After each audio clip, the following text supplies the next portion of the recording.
आपण जी गोष्ट इग्नोर करत असतो ती इथे अब्रॉडमध्ये मेंटल पीससाठी यूज करतात. कसं ते सांगते.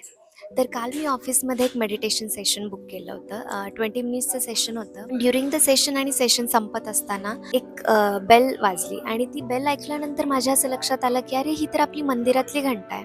म्हणजे आपल्या इथे आपण मंदिरातली घंटा किती सहज ऐकतो ना, म्हणजे मंदिरात गेल्या किंवा येता जाता कुठे मंदिर असेल तर ते आपल्या कानावर पडतं. पण आपण कधी याच्या मागचं सायन्स समजूनच घेतलं नाही. जेव्हा आपण घंटा वाजवतो तेव्हा असे खूप सारे व्हायब्रेशन्स तयार होतात आणि या व्हायब्रेशन्समुळे आपल्या बॉडीमधली आणि माइंडमधली जी निगेटिव्ह एनर्जी असते तर ती सगळी बाहेर पडते आणि त्याचमुळे आपल्याला मंदिरामध्ये गेल्यानंतर एकदम छान प्रसन्न वाटतं.